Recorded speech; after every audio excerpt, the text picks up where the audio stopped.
To understand why people have aggressive reactions to your boundaries, we need to talk ego, we need to talk self-preservation, and we need to talk blocked and unwanted emotions. Regardless of how well you communicate your boundary, there are always going to be unwanted feelings involved. So if somebody is blocked to these specific emotions and feelings that are coming up, you're going to see a self-preservation reaction. So let's dive a little bit deeper into each one of those topics, and hopefully I'll give you some information that might help you develop compassion for those that struggle to receive boundaries. The ego, the story of who the person is protecting what survived their childhood and your childhood. So anything that's been blocked out in the name of survival isn't identified within the ego, and the ego is going to do everything it possibly can to keep that pushed out and to maintain the idea that everything that's left is the good, correct, and superior way of being. If you approach somebody with a boundary and they have a program, possibly like me, which was like every time somebody wanted to speak to me, I thought I was in trouble, so my stomach would turn upside down, or I'd feel guilt, I'd feel shame, I'd get all prepped, I'd get all wired. And in the last 20 years, people actually wanted to give me compliments and statements like, So even after 30 years of not being in trouble with teachers and things like this, there's still a part of my body bracing itself for impact, but I'm conscious of it. I can face the person, I can feel the emotions, and that's normally the hardest part of the whole process. The rest is just an adult conversation of people's needs, what they may or may not want in their life. And I'm normally like, I can do that, but I would like it if you can work with me, because I don't think I'm going to get it down immediately. Okay, so now let's take somebody that hasn't done any inner work at all, nothing, zero. And this could be the first boundary they've ever received. Whatever programs they have in their head, whatever manias, whatever neuroses, and whatever blocked emotions, if you trigger these things, you're going to see how they self-preserve to maintain their egoic identity of good, superior, and correct in the face of their unwanted emotions that they're attempting to keep pushed down by flaring up their self-preservation mechanisms. Are you following me? Regardless of how well you communicate your boundary, they're going to feel an unwanted emotion.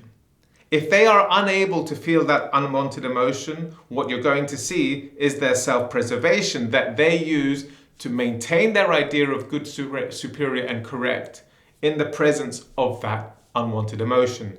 And for them, it's going to be completely automatic, completely unconscious, and completely identified with, which means there is no space for conscious thought or discernment or choice between the event and their reaction. So no matter how well you communicate your boundary, you're triggering them. They're seeing it as an accusation, as a rejection, as a judgment. And to the ego's sense of control, it appears as a loss.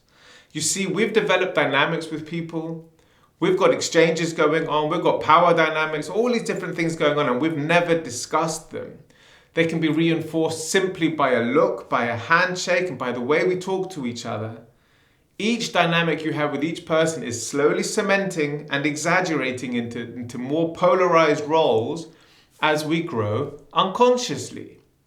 Now has come the time when you've decided to give a boundary because you're learning yourself better, you're knowing yourself better.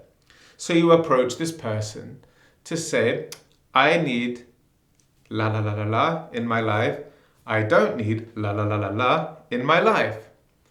Now, is the other person seeing this from your perspective? No. They're seeing it from an egocentric worldview. They're seeing it as a view of themselves, as a judgment. I'm bad. I've done something wrong. What's this person doing? You're taking something away from me. So all of this, combined with the unwanted emotions that they're blocked to feeling, is throwing up automatic, egoic self-preservation. And what you're going to see is however they developed their way of maintaining a sense of control and empowerment in situations in their life when they felt a loss of control. It's nothing to do with you. So, and their reaction to you, this is going to be confusing. Just as much as they shouldn't be taking your boundary personally, you shouldn't be taking their reaction to your boundary personally. You see, that's actually going to put even more pressure on you to believe in yourself. Because when people don't welcome you and don't welcome your changes, it's going to test whether you believe in yourself or not. Because if you fold and pull a U-turn, if they start guilt tripping you because that's the only way they know how to maintain a foothold in this situation, and you buckle and you pull a U-turn and you play the egoic game of power when that was never your ambition, they're going to trample all over you, because the moment they sense a feeling of control, they're going to pull a power one on you and they're going to bail. And they're going to bail with their head held up high. That person's full of shit. I'm out of here. I'm not talking to them anymore. When the whole point of that conversation was that you wanted them to know you better. You wanted them to understand your needs so that there's a possibility of evolving the relationship, because none of the dynamics that you guys had been living were ever discussed, ever made conscious, or ever sat down and agreed upon. If this person sees this as a rejection and continues to hound you and pressure you and self-preserve, in the end, it's going to look like a rejection. It's going to be a self-fulfilling prophecy. And it's not your responsibility. Your boundaries are a selection pressure on your social environment. By speaking your truth, you're going to discover the ones that are able to hear it and the ones that are unable to hear it. Doesn't mean you're going to run around rejecting everybody, but you take note and you're careful with whom you share your vulnerability. You're careful with whom you share your truth and with whom you share your time. The most important thing you can do is be consistent. So at least those that struggle to hear your boundaries are able to see consistent representation of who you are now. You're not fluctuating, you're not changing, you're not bending the rules. You've changed and they'll get used to that. But be something that's consistently showing up in the same way, and slowly over time, if this person remains a feature in your life, a new dynamic will form, and potentially they may come up to you in their vulnerability one day and ask, what was that boundary you asked me before? Can you help me understand boundaries and what's going on? Because I don't think I really got it. And you could show them this video, and you could show them other videos. You can help them to feel safe in their unwanted emotions, so that when you talk about these things, let them understand they're not in trouble. They haven't done anything wrong. You're not accusing them. I don't suggest you do this in the beginning in these situations, because you're enabling a little bit. But should something linger and persist, and it's with someone you care about and you want them to understand, you have to come across as a friend and also a guide, letting them know that nothing you're saying is an attack, a rejection, or a judgment. I'm actually sharing this with you because I want you to know me better. I want us to know each other better, and that because we all change, we all grow, and it's important for you and for me, that you understand where I'm at in my life right now, because I value you as a person, and I need things like this, that, and the other to feel safe around the people closest to me.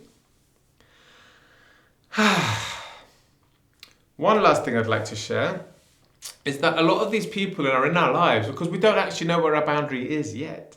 I call these people boundary revealers. You see, you might call somebody a boundary pusher, but they're only a boundary pusher if they persistently violate the boundary that you've shared 10, 15 times already. That's a boundary pusher. A boundary revealer is somebody that's in your life that, unbeknownst to them, there hasn't been any foundations laid out, and they are a certain way, and after a certain amount, you start to get loopy. Now you know where your boundary was. When you start to get angry, when you start to get frustrated. And normally what will happen is we'll project on the other person, hey, you're a boundary pusher, you're this, you're that, which of course is the, the deferral of our responsibility to communicate because of our blocks. So I love to call these people boundary revealers, and this is why these people are so important in our lives. They're helping us to learn how to define ourselves, and then they challenge us to speak up for ourselves because we don't know how they're going to react. There's a lot of vulnerability going on. So welcome the people in your life that are pushing your boundaries because they're actually revealing them, and take the opportunity to thank them for that and to communicate what you actually need to feel safe in the relationship. Don't take their reaction personally. Give them space and time to understand it. Take time for yourself. Stay consistent. And should the person take a further interest further down the road, you can break it down for them as to what was going on, what happened, the changes you've been through. And there is always potential and possibility for the relationship to evolve further down the road without the need for conflict or arguments or rejection, these things. Because that was the whole point in the beginning. It was never a rejection, it was never a punishment. So it's very important that those things never feature. And then their vulnerability will feel safe to surface one day, eventually, and you can evolve your relationship with that person. How beautiful is that? If you're new to the channel, my name is Ramsey Jordan. This is Global Molecule. It's my awakening platform. It's pretty much brand new. So I'd love it if you subscribe for more videos like this. And I hope to release every week a fresh video. I've had some tech problems. That's why I haven't released until now this year. My brand new laptop broke. I can't process my audio. I can't edit. I can't put in little pictures and pretty things into the video. So this is back to basics, microphone and a camera. One take, no edits, and I'll be back stronger every week. And feel free also to leave comments as to what you'd like me to talk about. And let's grow this channel together and see you for the next one.